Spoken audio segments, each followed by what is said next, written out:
ہم ان دونوں کیفیات کو علیحدہ علیحدہ دیکھتے ہیں تو ہمارا ذہن ان دونوں کو بیک وقت اس کا تصور نہیں کر سکتا، تخیل ممکن نہیں.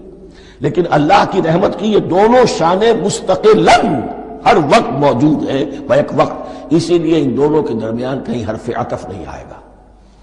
بسم اللہ الرحمن الرحیم، الحمد للہ رب العالمین. کل حمد، اور حمد کو ذہن میں رکھ لیجئے، حمد مساوی ہے تعریف جمع شکر. عام طور پر ترجموں میں ایک لفظ لایا جاتا ہے، کل تعریف اللہ کے لیے، یہ کافی نہیں ہے. تعریف آپ کسی شے کی کر سکتے ہیں جس میں کوئی حسن ہے، خوبی ہے، کسی بھی اعتبار سے، خواہ آپ کو اس کے حسن و خوبی سے کوئی فائدہ حاصل نہیں ہو رہا. ایک پھول ہے، بہت خوبصورت ہے، بس ٹھیک ہے، خوبصورت ہے، آپ نے کہا، تعریف کر دی. شکر کرتے ہیں آپ اس شے کا جس سے آپ کو کوئی فائدہ پہنچا ہو، استفادہ ہوا ہو، آپ کی کوئی ضرورت پوری ہوئی ہو، آپ کی کوئی مشکل رفع ہوئی ہو. اور آپ دیکھیں گے کہ حمد میں یہ شکر کا پہلو غالب ہے. جتنی بھی دعائیں ہیں حضور سے منقول، شکر کے مقام پر وہاں حمد آتا ہے. بھوک لگی ہوئی تھی، کھانا کھایا، الحمدللہ الذی اطعمنی وسقانی. اب یہاں دیکھیے ترجمہ تعریف نہیں، شکر ہے اس اللہ کا جس نے مجھے کھلایا اور پلایا. آپ بیت الخلاء سے باہر آئے، نجاستیں آپ سے دور ہو گئیں، طبیعت میں انشراح ہوا، الحمدللہ الذی اذھب عنی الاذی وعافانی. اور شکر ہے اس اللہ کا جس نے اذیت بخش چیزیں مجھ سے دور کر دیں اور مجھے عافیت بخشی. تو یہ الحمدللہ رب العالمین اللہ تعالیٰ کا حسن و کمال اور حسن و جمال اپنی جگہ بھی اس انتہا کا ہے کہ جتنی تعریف اس کا حق ہے ہم کر ہی نہیں سکتے.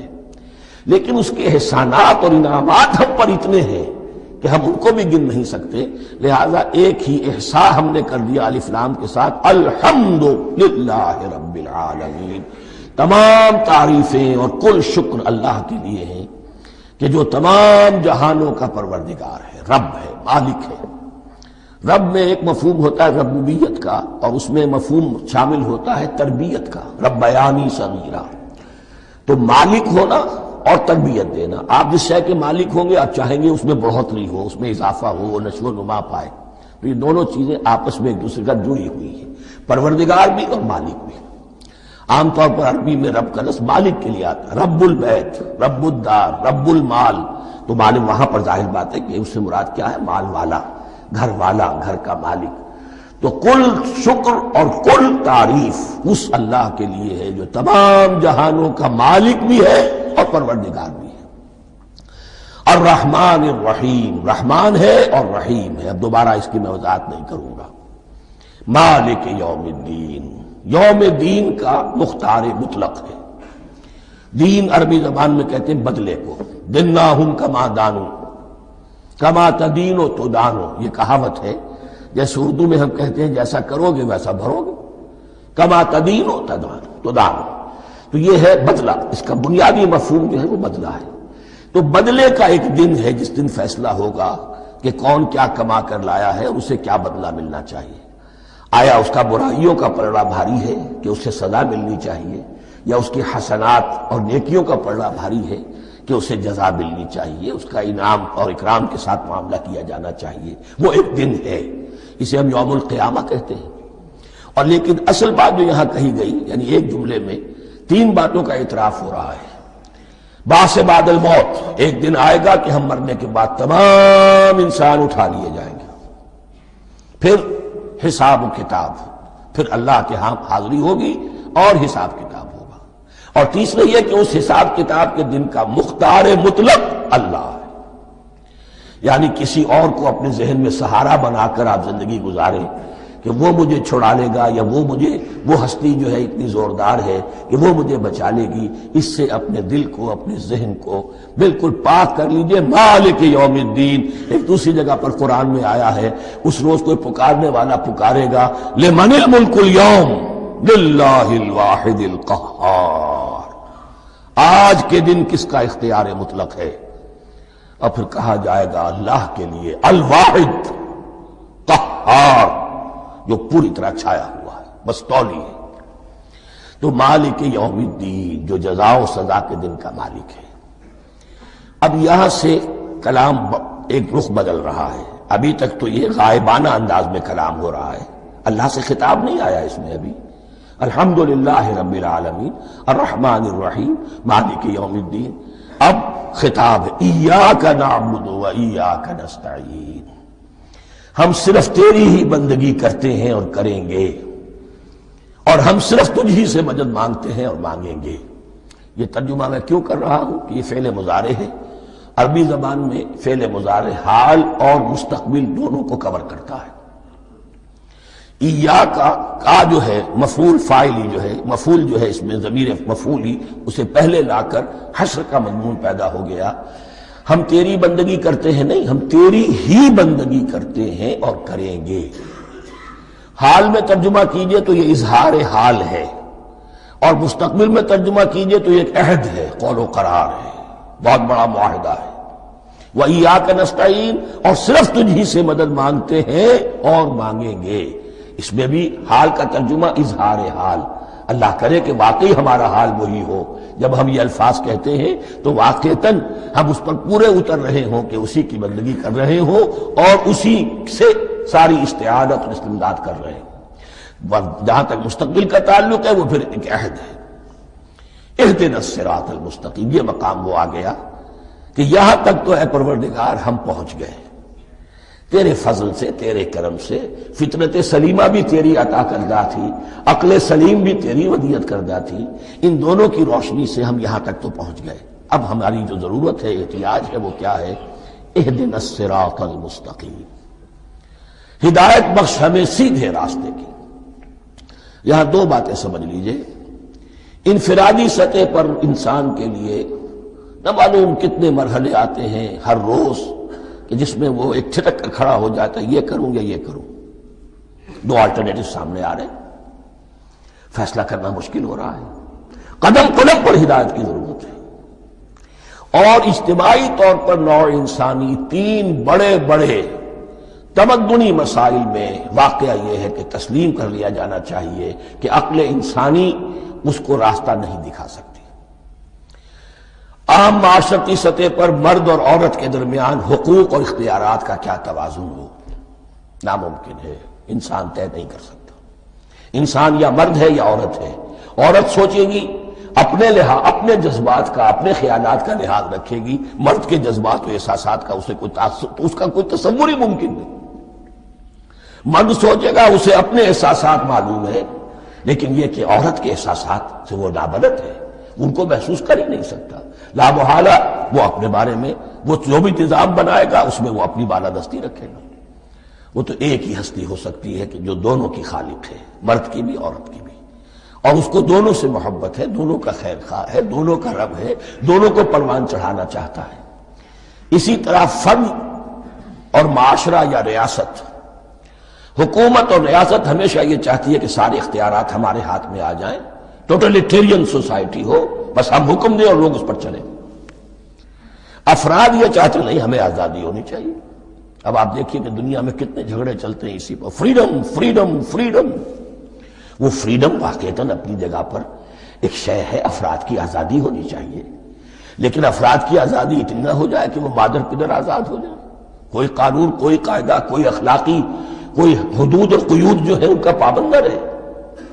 تو اب کہاں ہے وہ نقطہ اعتدال کہ جس میں انسان کی انفرادی آزادی، انفرادی اختیار اور ادھر اجتماعی مصلحتیں جو ہیں ان کو بیلنس کیا جا سکے. انسان طے نہیں کر سکتا، صرف اللہ ہی اس کے لیے نظام دے سکتا ہے. تیسرا مسئلہ ہے سرمایہ اور محنت، اس میں کیا توازن ہو.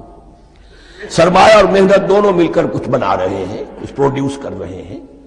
اب اس میں نفع جو ہوا ہے اس میں سرمایہ کا کتنا حصہ ہونا چاہیے اور لیبر کا کتنا ہونا چاہیے، کون طے کر سکتا.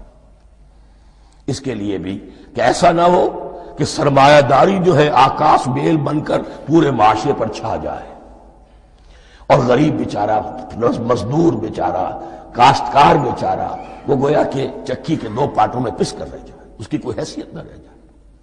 لیکن یہ کہ دوسری طرف اگر یہ کہ مزدور کا جو حق ہے اس سے زیادہ اس کو دے دیا جائے تو سرمایہ جو ہے وہ سکڑ جائے گا، شائی ہو جائے گا، وہ پھر میدان میں نہیں آئے گا. کیا کیا جائے؟ کون سا نقطہ عدل و اعتدال ہے؟ یہ تین مسائل ایسے ہیں. اہدنا الصراط المستقیم. تو یوں سمجھیے کہ ایک جو بنیادی ہدایت تھی، ایک اللہ کو پہچان لینا، یہ جان لینا کہ کل حسن و جمال اور تمام انعام و اکرام کا منبع اس کی ذات ہے، وہ رحمان ہے اور رحیم ہے، اور یہ جان لینا کہ مرنے کے بعد جی اٹھنا ہے، حساب کتاب ہے، فیصلہ ہوگا جزا و سزا کا، اور مختار مطلق اس دن کا اللہ ہے۔ پھر یہ عہد کر لینا ایاک نعبد و ایاک نستعین۔ اس کے بعد دعا، پروردگار ہمیں ہدایت پر قائم رکھ، ہماری ہدایت میں اضافہ فرما۔ اس ہدایت کے لفظ کو سمجھ لیجئے، بنیادی ہدایت، تفصیلی ہدایت، قدم قدم پر ہدایت، ہدایت پر ہدایت۔ والذین اہتدوا زادہم ہدی، جو لوگ ہدایت کے راستے پر آتے ہیں اللہ ان کی ہدایت میں اضافہ کرتا ہے۔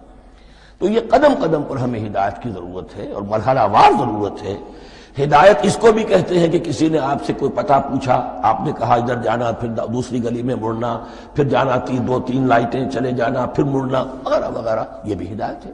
نظری طور پر آپ نے بتایا ہے۔ ایک ہدایت یہ ہوئی کہ بھائی میں چلتا ہوں آپ کے ساتھ، میں آپ کو وہاں تک پہنچا دوں گا تاکہ آپ کو دقت نہ ہو، آپ نے منزل تک پہنچا دیا۔ ان دونوں کے درمیان، یہ تو میں نے ایک فرد کی مثال دی ہے، اللہ اور بندے کے درمیان نہ معلوم کتنے مراحل ہیں ہدایت کے۔ تو کسی وقت بھی انسان اپنے آپ کو ہدایت خداوندی سے مستغنا نہیں سمجھ سکتا، اور نہیں تو پروردگار جو ہدایت دی ہے اس پر ہدایت پر قائم رکھ۔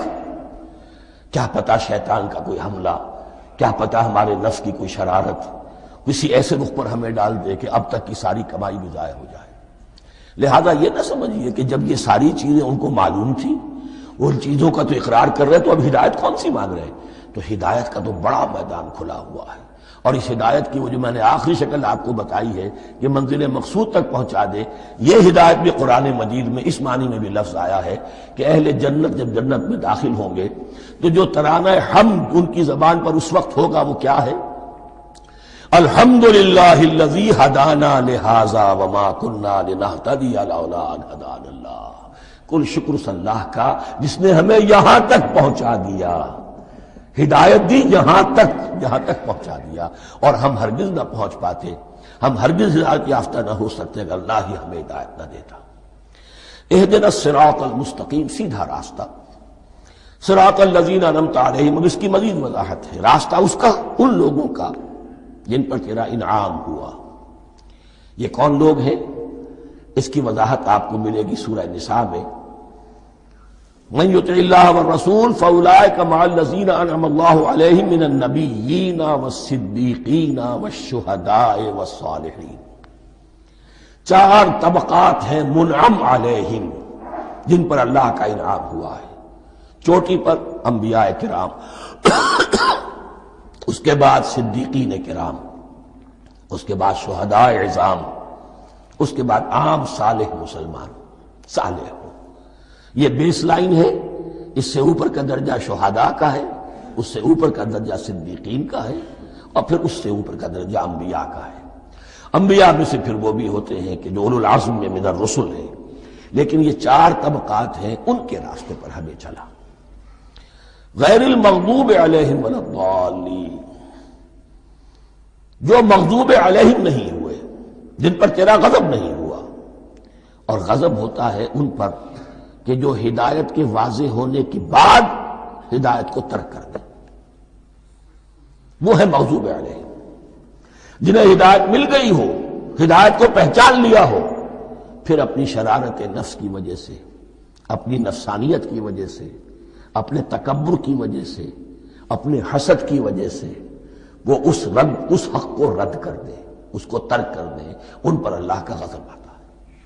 اور اس میں اس کی بہت بڑی مثال تاریخ کے اعتبار سے یہودی ہے۔ اللہ نے انہیں ہدایت دی، کتابیں عطا کی، تورات، انجیل، زبور، سینکڑوں نبی ان میں مبعوث کیے، 1400 برس تک نبوت کا تار ٹوٹا ہی نہیں، مسلسل۔